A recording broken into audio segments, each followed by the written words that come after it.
Yeah, I wrote a couple pages just trying to organize my thoughts before I started talking for this, right? Just talking while I was recording. Um, I guess I'm trying to think about. I kind of turned some of them around, like thinking about, like, sort of talk about this and then the other thing, and I just had a lot to think about. And of course, I've written it down. And my handwriting is terrible. I have such terrible handwriting. I don't know if it's because I write a lot or just because I never really learned how to have good handwriting, but I have terrible handwriting, so I can barely read any of it. Yeah. Yeah. I mean, child molestation. I guess I can kind of segue into it. I don't think it's so much of a segue from my last conversation, kind of how I left that. Like, I mean, child molestation is such a terrible crime, partly because people who do it are not just taking over the bodies of their victims, they're also taking over their minds and their feelings. That's the thing. I mean, that's the thing that the people who are trying to promote this aren't really talking about. Um, Maybe you think it's fun and easy. The people who are promoting this stuff, but what you're really doing is taking over somebody's life at a very young age, and that's part of what's so despicable about it, really. I mean, it's I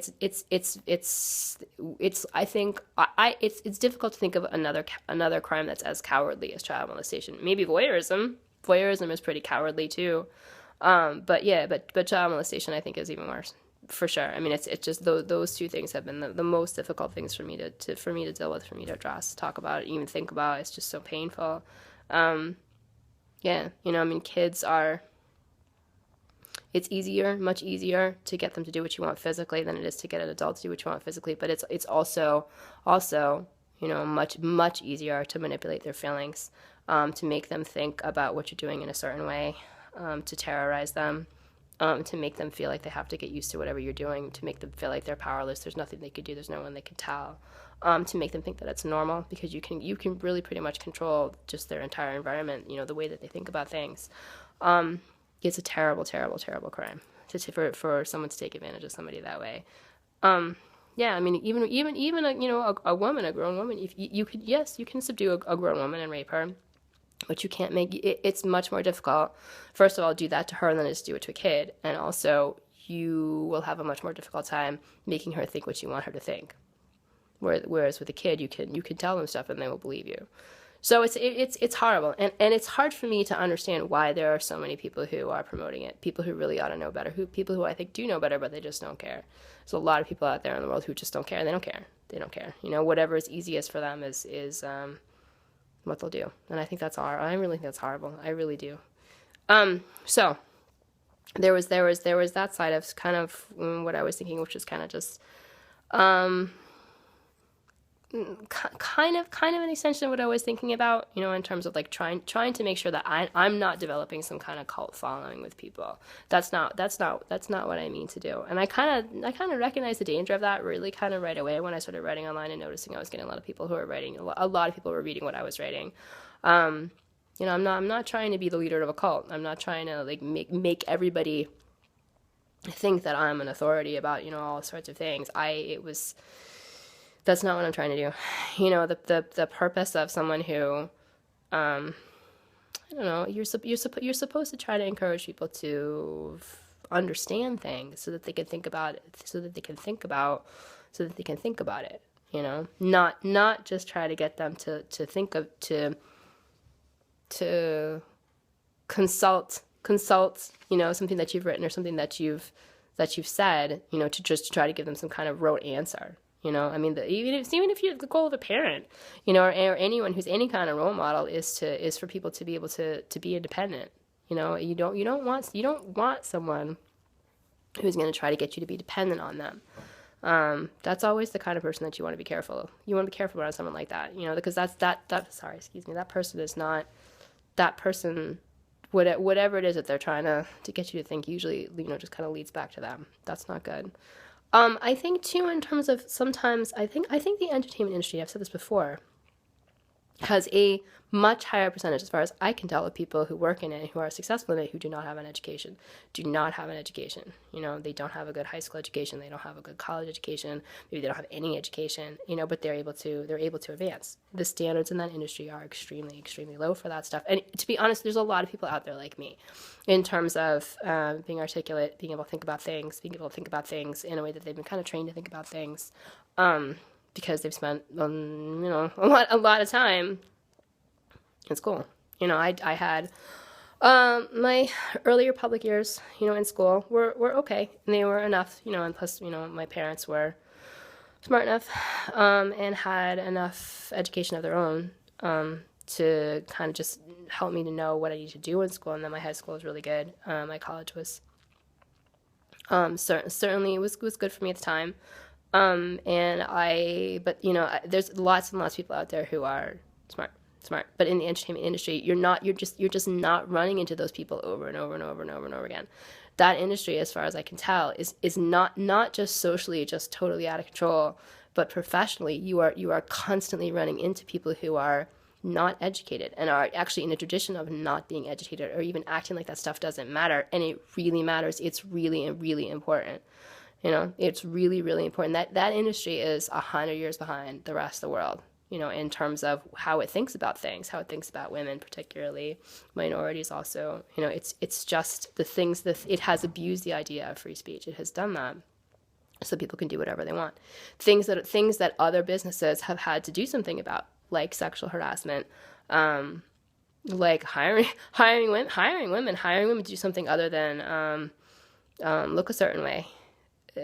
You have like it's like over 90% of the writers in the industry are men, entertainment industry, and they make everything happen the way they want it to, and their male role models are bad role models.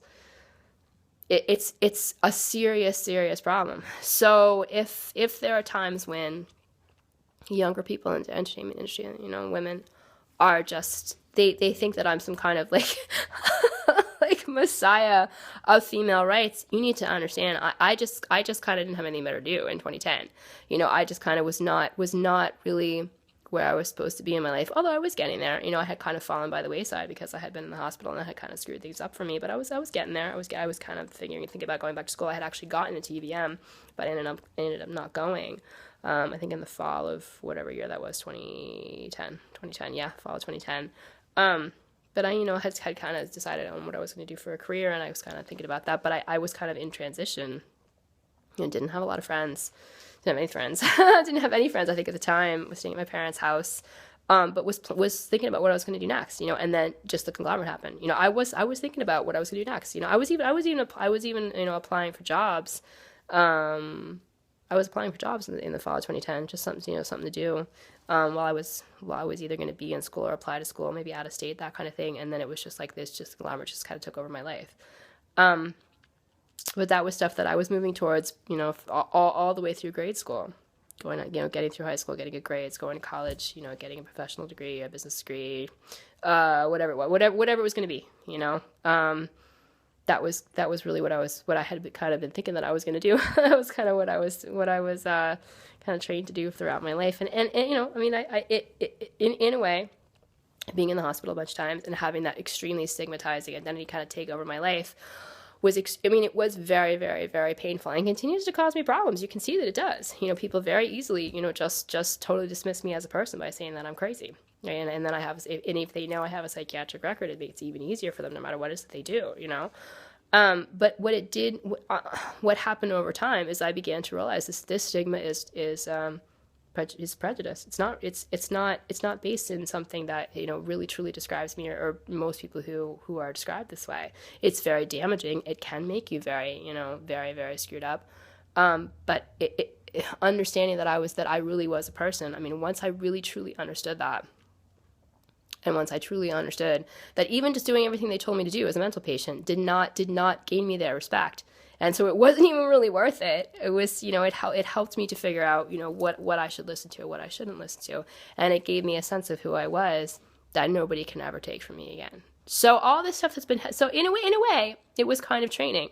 It was kind of training for all the stuff I've been through in these past few years, because it's true. These things that the conglomerate says about me, all the things it says about, that are directly related to my gender, I already have years and years and years of having the stigma, being, having been a mental patient, to help me understand that what they're saying has nothing to do with me. It's something that they want me to think about myself. They want other people to think about me.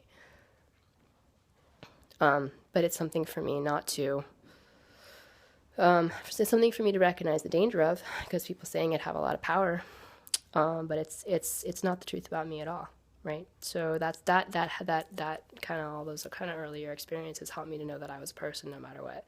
So that's important. Let's see, there's anything else I want to say? Oh yeah, gay rights. I have talked about gay rights. I certainly am not the person who made gay marriage legal. I mean, you need to understand, it was just, it's the work of so many people for so many years. People who were gay, people who were not gay, people who were supportive of gay people who were supportive of gay rights, even though they weren't gay, which I think describes me. I don't think I'm gay. I like guys. But you don't have to be gay to care about human rights, just like you don't have to be of a particular nationality to care about what's happening in another country. It's human beings. That's what you need to care about, that kind of thing.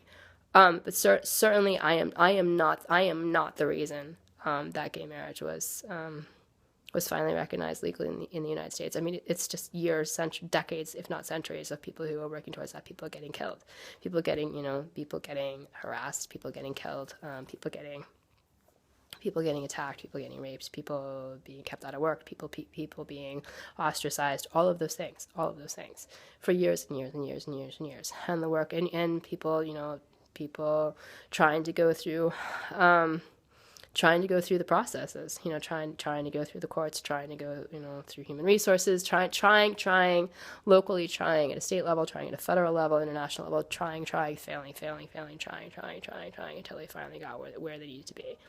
All I did was just, give my support to it. That's all I did. But you need to not give me the credit for that, because it doesn't belong to me. It belongs to all those other people. Some of them are dead, died trying.